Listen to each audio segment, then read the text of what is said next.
Assalamualaikum warahmatullahi wabarakatuh. Perkenalkan, nama saya Nildarianti dengan NIM A10122311122.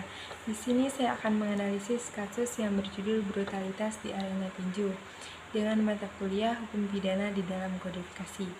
Yang pertama, saya akan menjelaskan tentang identifikasi peristiwa.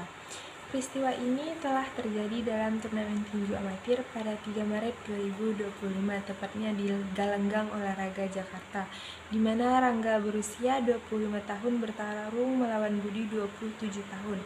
Dalam ronde ketiga, di saat Budi sudah terjatuh dan wasit hendak menghentikan pertandingan tersebut, Rangga tetap melayangkan pukulan yang menyebabkan cedera otak serius serta terjadinya patah tulang rahang pada Budi.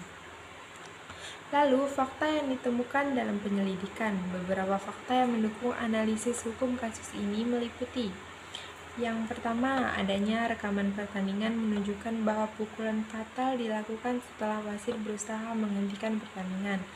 Lalu yang kedua, saksi menyatakan adanya ancaman sebelumnya dari Rangga terhadap Budi. Yang ketiga, sarung tangan Rangga telah dimodifikasi dengan benda keras yang melanggar aturan regulasi tinju amatir. Yang keempat, Rangga telah mengklaim bahwa pukulan tersebut merupakan bagian dari pertandingan dan bukan tindakan sengaja untuk mencederai. Lalu analisis hukum kasus ini dapat dianalisis berdasarkan beberapa pasal dalam Kitab Undang-Undang Hukum Pidana KUHP dan regulasi olahraga yang telah berlaku. Yang pertama, dugaan tindak pidana penganiayaan berat pasal 354 KUHP. Pasal 354 KUHP menyatakan barang siapa dengan sengaja melukai berat orang lain dapat diancam dengan pidana penjara paling lama 8 tahun. Jika perbuatan tersebut menyebabkan luka berat seperti dalam kasus ini, yaitu adanya cedera otak serius dan patah tulang rahang, maka unsur pasal ini telah terpenuhi. Yang kedua, dugaan penganiayaan berencana pasal 355 KUHP. Pasal 355 KUHP mengatur penganiayaan berat yang dilakukan dengan rencana terlebih dahulu, yang berbunyi barang siapa dengan rencana lebih dahulu sengaja membuat orang lain luka berat, maka dapat diancam dengan pidana penjara paling lama 12 tahun lamanya. Fakta bahwa Rangga pernah mengancam akan menghancurkan Budi sebelum pertandingan dapat menjadi bukti bahwa tindakan ini telah direncanakan.